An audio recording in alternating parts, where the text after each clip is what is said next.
الحمد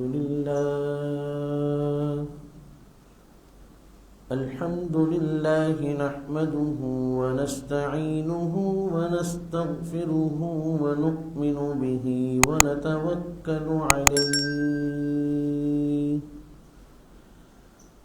ونعوذ بالله من شرور أنفسنا ومن سيئات أعمالنا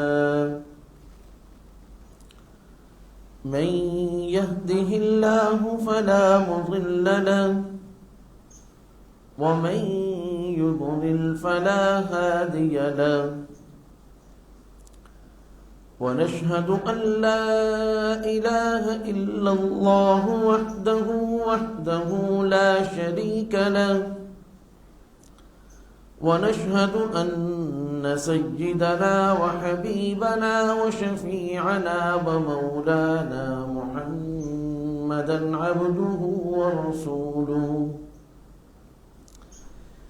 صلى الله تعالى عليه وعلى آله وأصحابه وبارك وسلم تسليما كثيرا أما بعد فأعوذ بالله من الشيطان الرجيم بسم الله الرحمن الرحيم إن الدين عند الله الإسلام صدق الله مولانا العظيم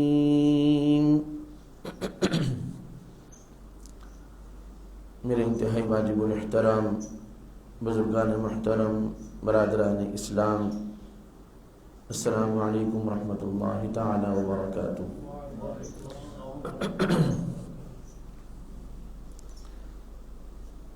آج جمعہ کے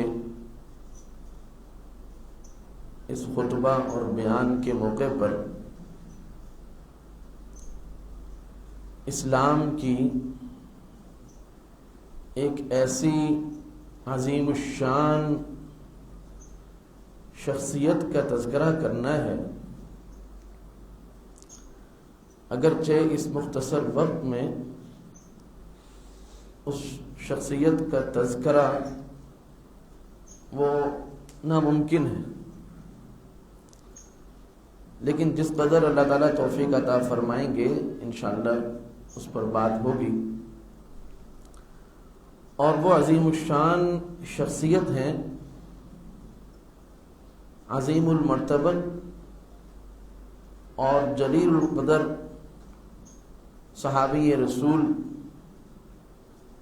مراد رسول اور سسر رسول صلی اللہ علیہ وسلم، امیر المؤمنین سیدنا عمر فاروق رضی اللہ عنہ۔ اللہ تعالیٰ نے آپ کی شخصیت میں بے پناہ خوبیاں رکھی تھیں، لیکن ان تمام خوبیوں کے ساتھ ساتھ اللہ تعالیٰ نے آپ کو نہایت عظمت، بلندی، رفعتیں، عظمتیں اور شانیں عطا فرمائی تھی۔ چنانچہ جب تک اسلام قبول نہیں کیا تھا اس وقت تک وہ اپنے کفر، شرک اور اسلام کی مخالفت میں نہایت سخت اور شدید تھے، حتیٰ کہ یہی شدت اللہ تعالیٰ کے فضل و کرم اور جناب نبی علیہ السلام کی دعا کی قبولیت کا نتیجہ کہ یہی سختی اور شدت جو ہے وہ آپ کے اسلام قبول کرنے کا ذریعہ بنی۔ چنانچہ حضرت عمر فاروق رضی اللہ عنہ جب تک آپ مسلمان نہیں ہوئے تھے اس وقت تک جتنے بھی لوگ مسلمان ہوئے وہ سب خفیہ مسلمان ہوتے تھے.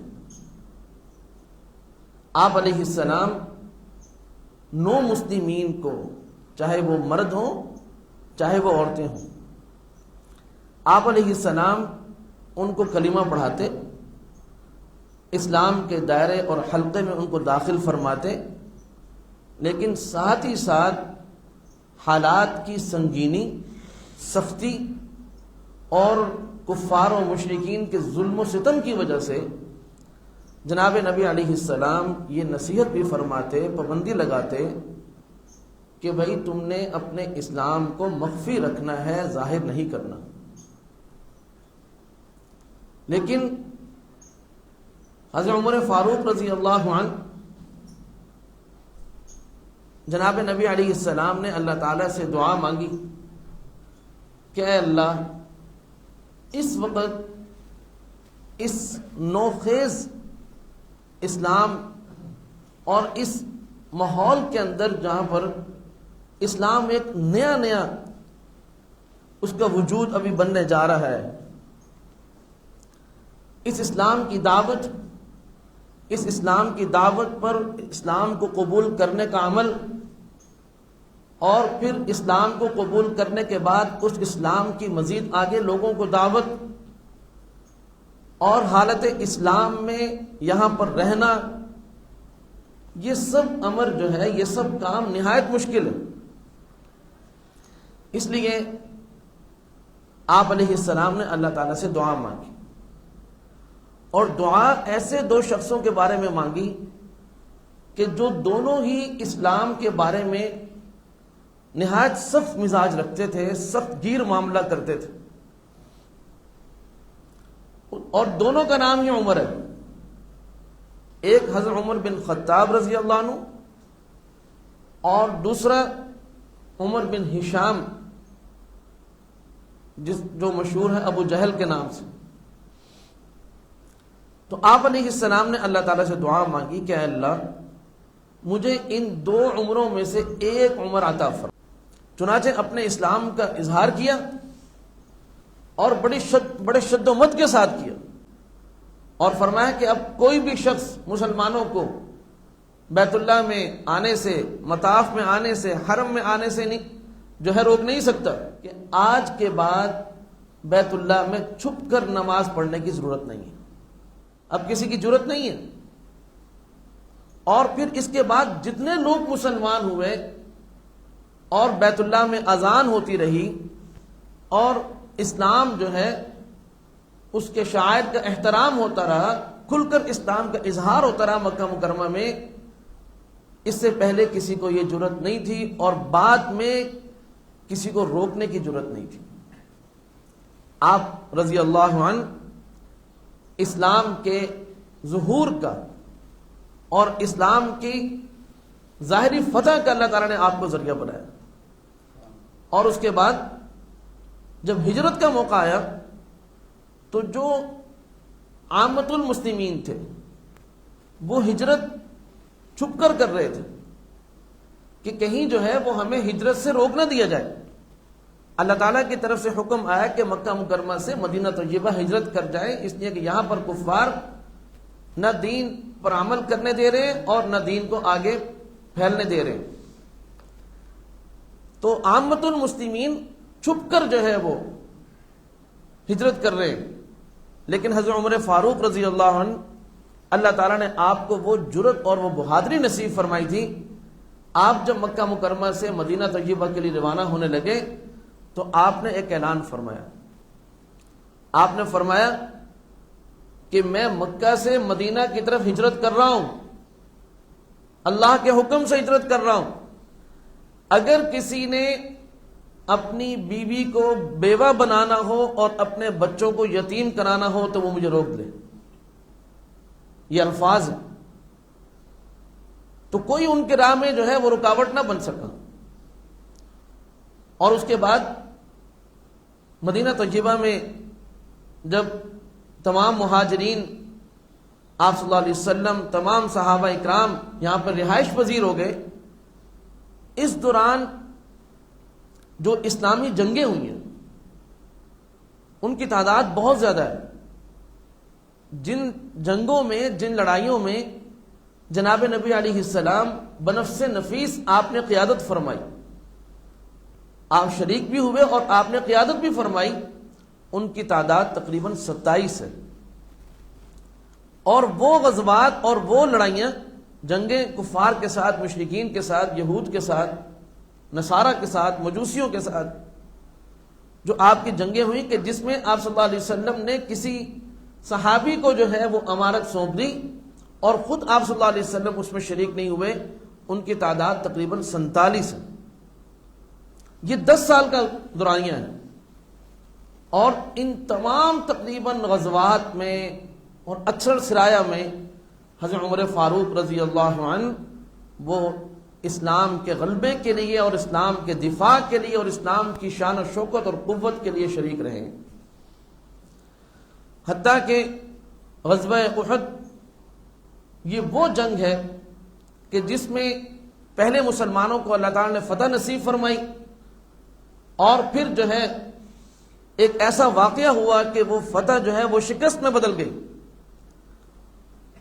تو کفار پلٹ کر جو ہے وہ مسلمانوں پر انہوں نے حملہ کیا.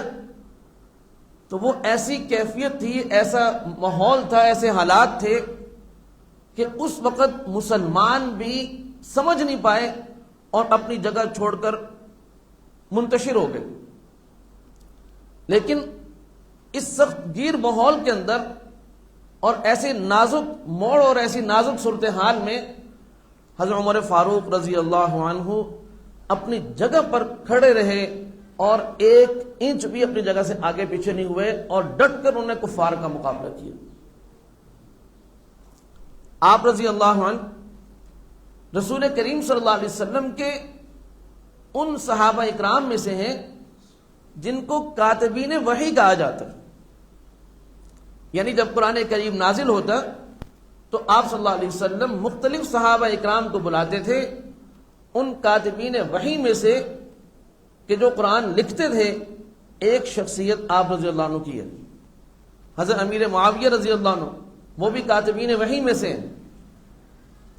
تو مختلف صحابہ اکرام اس کو لکھا کرتے تھے اور آپ رضی اللہ عنہ کو اللہ تعالیٰ نے ایسی شان عطا فرمائی ہے کہ تقریباً قرآن کریم کے 25 مقامات ایسے ہیں کہ جو آپ کی بات آپ نے زمین پر وہ بات پہلے فرمائی اور اللہ تعالیٰ نے عرش سے قرآن کریم بعد میں نازل فرمایا. جو حضرت عمر فاروق رضی اللہ عنہ فرما رہے ہیں وہی آسمان سے اللہ رب العزت نازل فرما رہے ہیں. سبحان اللہ. ایسی عظیم شان اللہ پاک نے آپ کو نصیب فرمائی جس میں عورتوں کا پردہ ہے اور بہت سارے ایسے مسائل ہیں کہ جس میں آپ کی رائے کے مطابق اللہ تعالیٰ نے قیامت تک کے لیے اپنا حکم نازل فرما دیا کہ جو زمین پر عمر کی رائے ہے وہ عرش والے رحمان کا فیصلہ ہے. یہ اللہ تعالیٰ نے آپ میں شان عطا فرمائی. اور آپ علیہ السلام جب اس دنیا سے ظاہری طور پر پردہ فرما گئے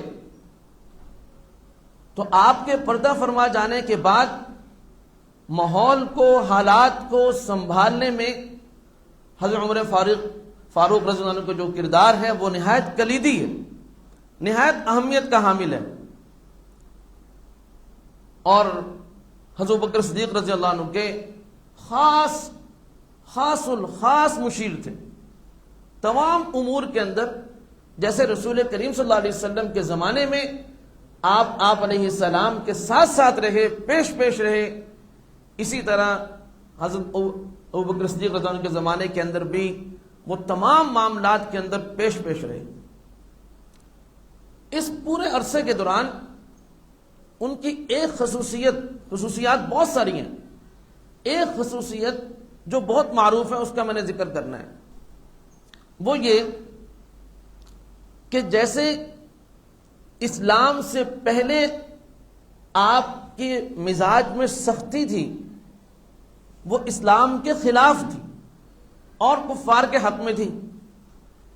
لیکن جب آپ نے اسلام قبول کر لیا تو اپنی خلافت کے زمانے تک آپ کی ساری سختیاں جو ہیں وہ آپ کی سختیاں رہی ہیں کفار کے خلاف، مشرکین کے خلاف، اور اللہ تعالیٰ کے حکم اگر کوئی توڑتا ہے تو اس کے خلاف آپ کا مزاج نہایت سخت ہے۔ اگر کوئی اللہ کا قانون توڑتا ہے، کوئی رسول کریم صلی اللہ علیہ وسلم کے حکم کو غلط سمجھتا ہے، آپ کے فیصلے کو غلط سمجھتا ہے، تو پھر حضرت عمر فاروق رضی اللہ عنہ اس موقع پر سب سے زیادہ سخت ہے۔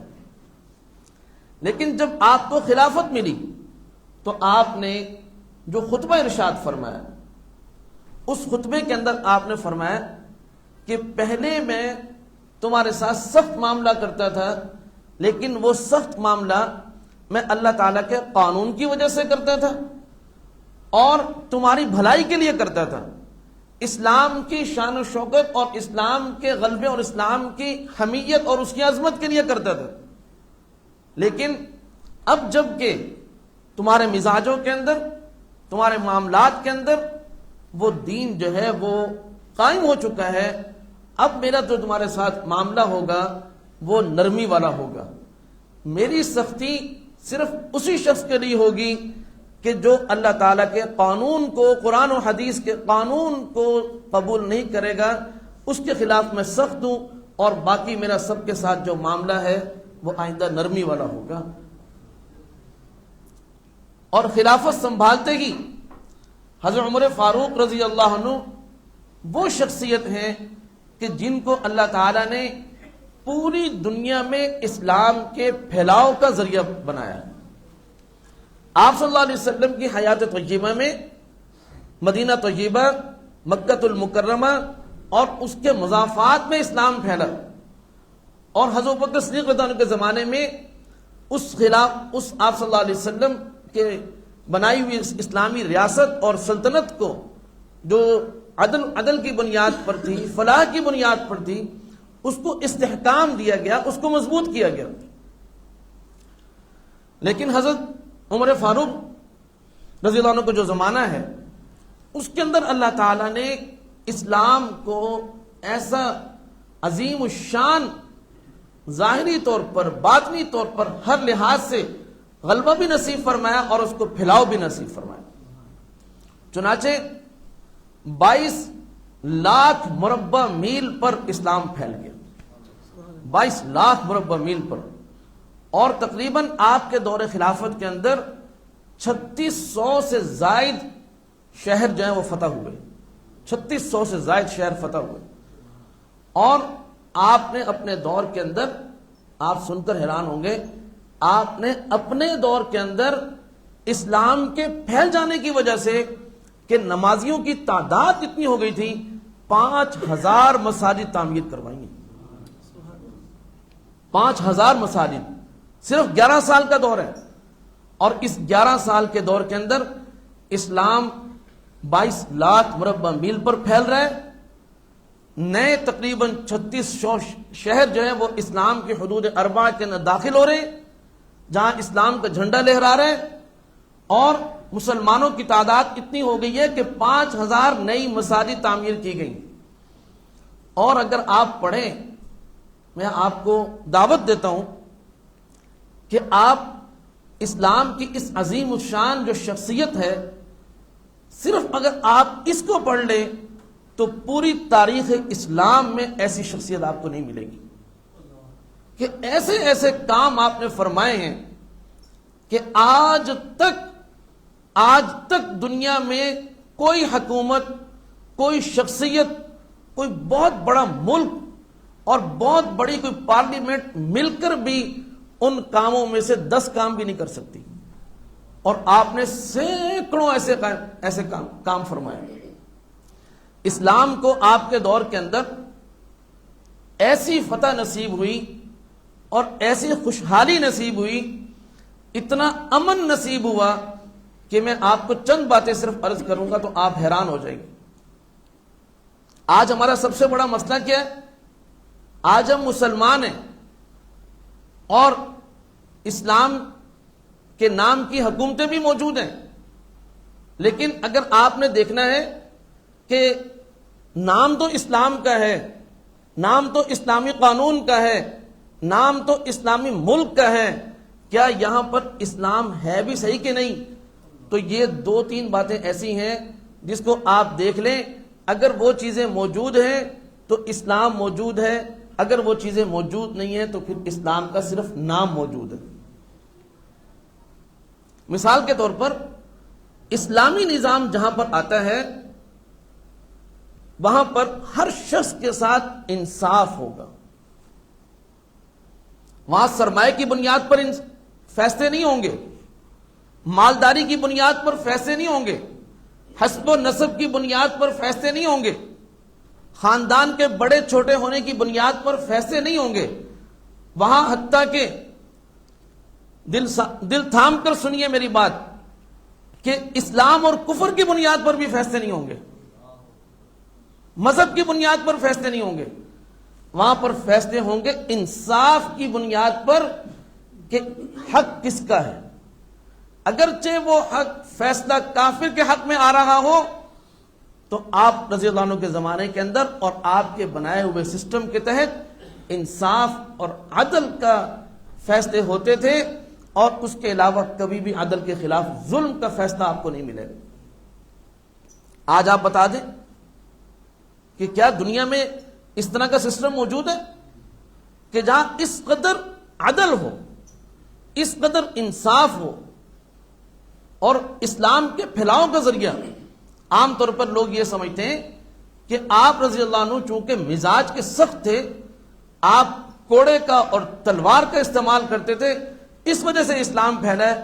میرے دوستو، میں آپ سب کو دعوت دیتا ہوں کہ آپ قرآن و حدیث کا بھی مطالعہ کریں، تاریخ کا بھی مطالعہ کریں، کوئی ایک واقعہ جناب نبی علیہ السلام کے زمانے میں اور خلفائے راشدین کے زمانے میں، یہ وہ شروع کا زمانہ ہے، اس میں کوئی ایک واقعہ آپ دکھا دیجئے کہ جہاں پر کسی انسان کو تلوار کے خوف کی وجہ سے کلمہ پڑھنا پڑا ہو۔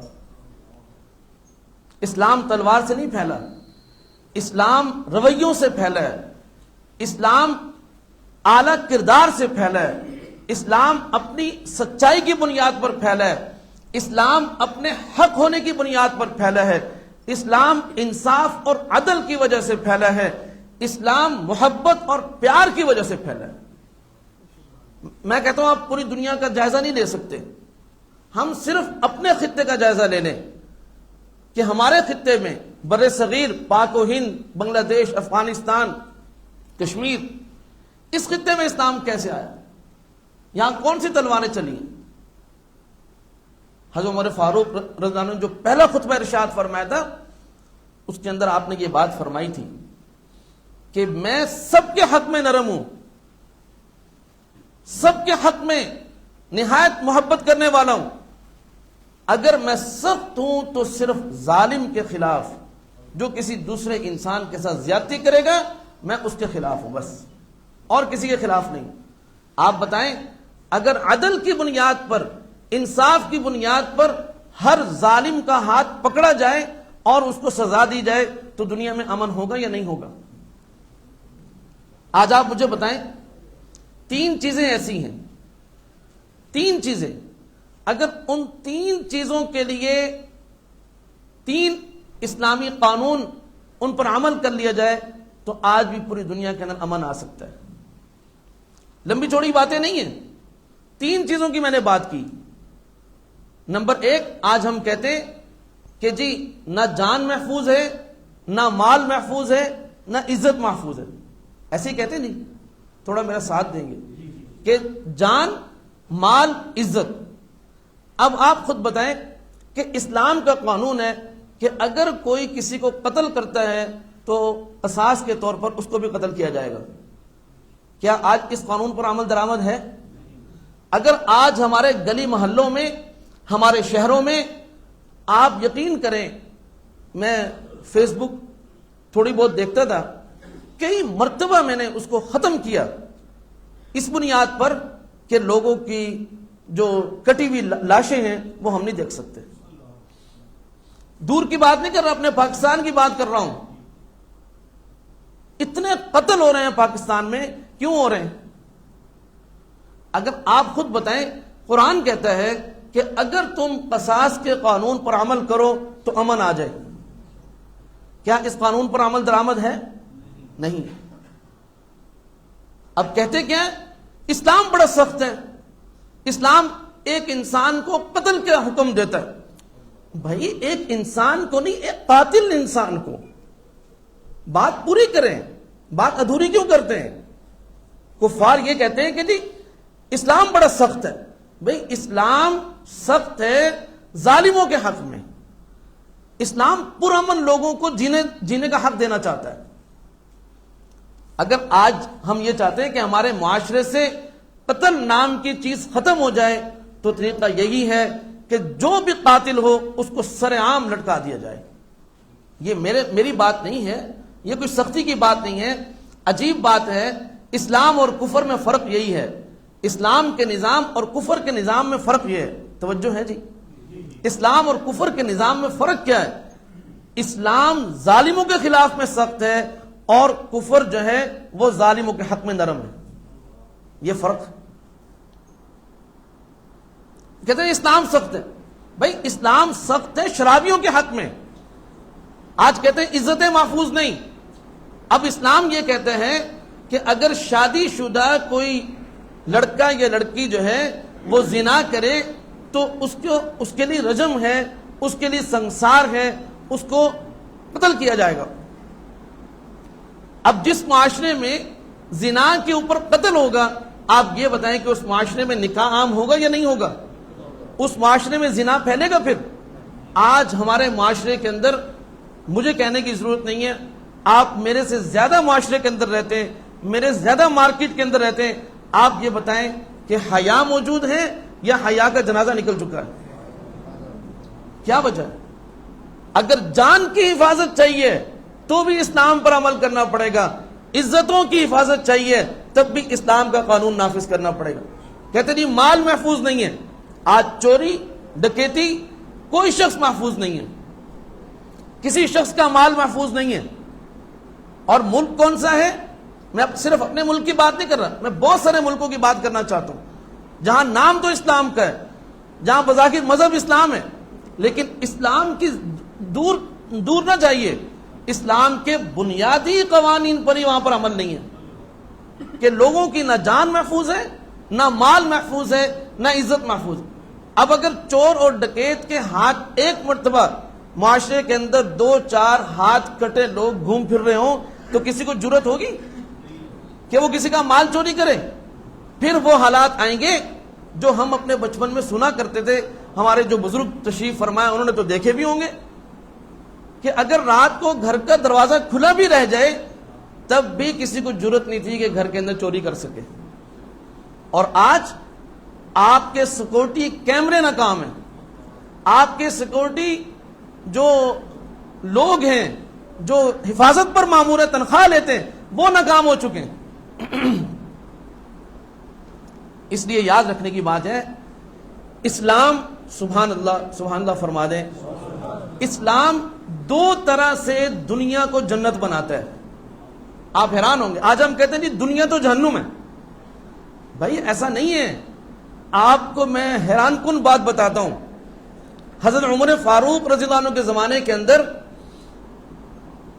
کوئی شخص، آپ اپنے کانوں پر یقین نہیں کریں گے کہ یہ مولوی صاحب کیا بتا رہے ہیں، لیکن میں الحمدللہ حدیث پاک سے اور صحیح سچی باتوں سے آپ کو اس کی تصدیق کرا سکتا ہوں کہ حضرت عمر فاروق رضی اللہ عنہ کے زمانے میں جبکہ اسلام 22 لاکھ مربع میل پر پھیل چکا ہے، ایک شخص بھی زکوٰۃ لینے والا نہیں تھا. اتنا حالات اچھے تھے، خوشحال تھے کہ سب زکوٰۃ دینے والے تھے. اس لیے بیت المال بنانا پڑا. پہلے لوگوں کو زکوٰۃ دی جاتی تھی، اب وہ جس کو دینے جاتے وہ کہتے ہیں بھائی مجھے ضرورت نہیں ہے زکوٰۃ کی، لہٰذا بیت المال میں جمع کرا دو، امیر المؤمنین جہاں بہتر سمجھیں گے خرچ کریں گے، ہمیں زکوٰۃ کی ضرورت نہیں ہے. اور ایک بات، اور امن کتنا کہ ایک عورت ایران سے چلی اور وہ بیت اللہ آئی ہے حج کرنے کے لیے. آپ رضی اللہ عنہ اس کو دیکھ رہے ہیں, فرما رہے کہ آج اس عورت کو دیکھ کر آپ علیہ السلام کی ایک اور بات سچی ہو گئی.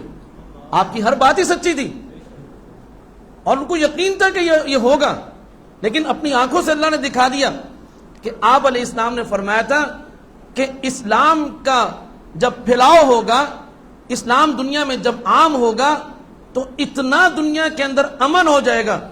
آج ہماری چھوٹی سی بچی بھی محفوظ نہیں ہے. میں سچ کہہ رہا ہوں غلط کہہ رہا ہوں؟ یہ میرے درد دل کی بات ہے, میرے جسم کانپ رہا ہے. میرے سامنے وہ ساری تصاویر موجود ہیں کہ آج ہمارے محلوں کے اندر سے, آج ہمارے دیہاتوں شہروں کے اندر 8-8 سال کی بچیاں, 5-5 سال کی بچیوں کا ریپ کیا جاتا ہے اور انہیں قتل کر دیا جاتا ہے. ایسا ہو رہا ہے کہ نہیں؟ نہ ہماری جان محفوظ, نہ ہمارا مال محفوظ, نہ ہماری عزتیں محفوظ, نہ ہماری بچیاں محفوظ, کوئی محفوظ نہیں ہے یہاں پر. اور آپ نے کیا فرمایا؟ آج جس اسلام سے ہم بھاگ رہے ہیں اس اسلام کی برکتیں دیکھیں. آج ہم اسلام سے بھاگ کر یہ چاہ رہے ہیں کہ خوشحالی آ جائے. میں قسم اٹھا کر کہتا ہوں, منبر رسول پر بیٹھا ہوں, آپ علیہ السلام بھی اسی طرح خطبہ ارشاد فرمایا کرتے تھے. ذمہ داری کے ساتھ کہتا ہوں کہ اگر ہم اسلام سے پیار کرنے لگ جائیں, آج پھر غربت مٹ جائے, مہنگائی مٹ جائے, فتنہ فساد سارا کا سارا ختم ہو جائے, امن قائم ہو جائے دنیا کے اندر. ضرورت اسلام کی ہے,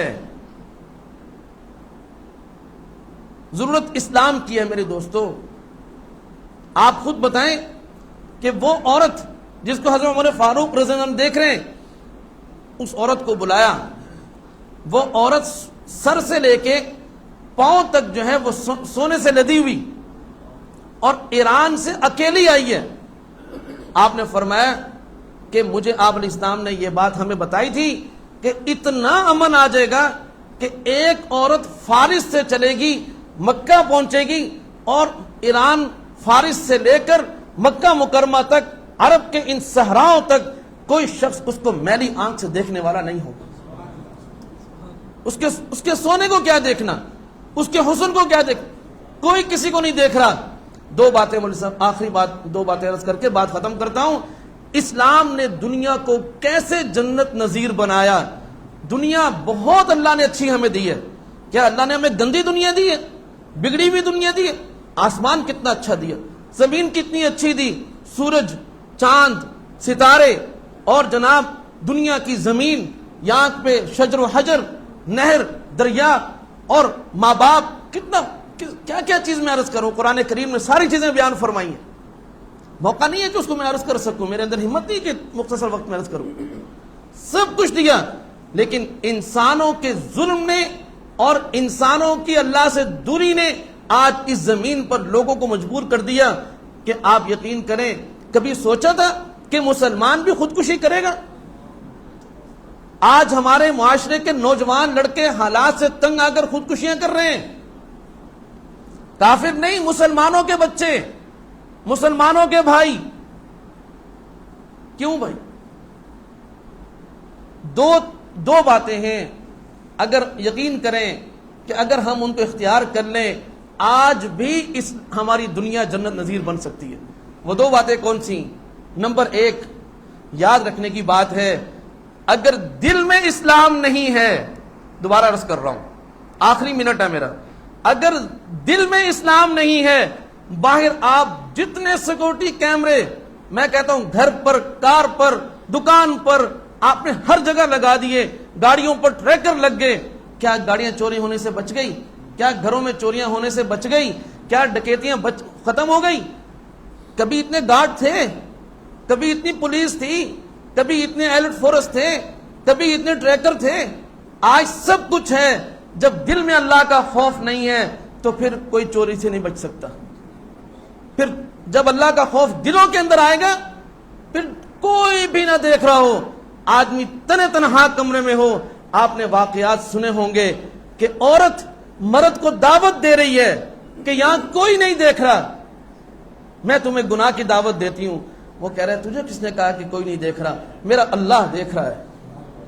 مجھے جلنا گوارا ہے, مرنا گوارا ہے, لیکن میں اپنے جسم کو زنا کے ساتھ ملوث نہیں کر سکتا. میں خدا سے اس حال میں نہیں مل سکتا کہ میرے ہاتھوں میں کسی مسلمان کا خون لگا ہوا ہو. میں خدا سے اس حال میں نہیں مل سکتا کہ میرے جسم میں کوئی حرام کا لقمہ چلا جائے. پرہیز کر رہا ہے, ایک لقمہ چلا گیا, حرام نہیں, شک کا لقمہ, پتہ چلا کہ یہ تو شک کا لقمہ ہے, ہو سکتا ہے حرام کا ہو. اپنی ہی مسواک, اپنے ہی انگوٹھے کو حلق میں ڈال کر جب تک اس لقمے کو قے نہیں کر دیا سکون سے نہیں بیٹھا. یہ کیا چیز ہے؟ جب اسلام صرف ظاہر میں نہ ہو, اسلام دل کے اندر بھی ہو, دین دل کے اندر بھی ہو, اللہ کی محبت دل کے اندر بھی ہو, اللہ کا خوف دل کے اندر بھی ہو, اور اس بات کا یقین ہو جو قرآن نے ذکر کی ہے, الذین یظنون انہم ملاقو ربہم وانہم الیہ راجعون. فرمایا کہ اللہ سے ملاقات کا یقین اور اس دنیا سے لوٹ کر اللہ کے پاس جانے کا یقین جس کو حاصل ہوگا وہی نیک اور متقی بن سکتا ہے, وہی کمال کا آدمی بن سکتا ہے. آج دنیا کی چیزوں کا خوف ہے, ہمیں ایف بی آر نہ دیکھ لے, ہمیں جناب سیکورٹی ادارے نہ دیکھ لیں, ہمیں فلاں نہ دیکھ لے, اللہ کا خوف نہیں ہے. تو ایک چیز یہ کہ اندر بھی اسلام ہو, اور دوسری چیز باہر بھی اسلام کا قانون متحرک ہو. اسلام صرف مسجد, مدرسہ یا کتابوں کے اندر یا معلومات اور ذخیروں کے اندر جمع نہ ہو, بلکہ اسلام تخت پر بھی ہو, اسلام کا قانون متحرک ہو. وہ کسی بدماش کو یہاں پر بدماشی نہ چلنے دے. جب دونوں چیزیں ہوں گی, یاد رکھنے, صرف دل میں سب کچھ ہو اور باہر اسلام کا قانون متحرک نہ ہو بلکہ اس کو پارلیمنٹ سے نکال دیا جائے. آج ایسا ہی ہے نا کہ ہم نے دھکے دے کر نکال دیا اسلام کو. آج اسلام نہ ہماری عدالتوں میں ہے, نہ ہماری پارلیمنٹ میں, نہ ہمارے نظام میں تعلیم میں, نہ ہماری مارکیٹوں میں, نہ ہمارے معاشرے میں, نہ ہمارے گھروں میں. ہم نے بند کر دیا اس کو مسجد کے اندر, بند کر دیا اس کو مدرسے کے اندر. اگر کوئی کافر آ جائے اور میں اس کو دکھانا چاہوں کہ کیا غلہ منڈی کے اندر اسلام ہے, کیا ہمارے تعلیمی اداروں, سکول, کالجوں, یونیورسٹی کے اندر اسلام ہے, تو ہم نہیں دکھا سکتے. وہ کہے گا ہم نے پڑھا تو کچھ تھا, دیکھ کچھ رہے ہیں. اس لیے دونوں چیزیں ضروری ہیں. دل میں بھی اللہ کا خوف, اسلام کی حمیت اور غیرت اور اللہ کی محبت موجود ہو, اور باہر بھی اسلام کا نفاذ ہو. یہ دونوں چیزیں جمع ہوں گی, یہ دنیا جنت کا گہوارہ بنے گی. آج بھی اگر دنیا سکھ کا سانس لینا چاہتی ہے, ظلم و ستم سے نجات چاہتی ہے, تو اللہ غفور بھی ہیں, رحیم بھی ہیں, اس کے دیے ہوئے اسلام کی طرف لوٹنا ہوگا. دنیا انسانیت کے بنائے ہوئے قانون انسانیت کو سکھ کا سانس نہیں دے سکتے. اللہ تعالی ہم سب کو سمجھ نصیب فرمائے. وآخر دعوانا ان الحمدللہ. يا نفس إن لم تصبري لا تجزعي وإلى موعد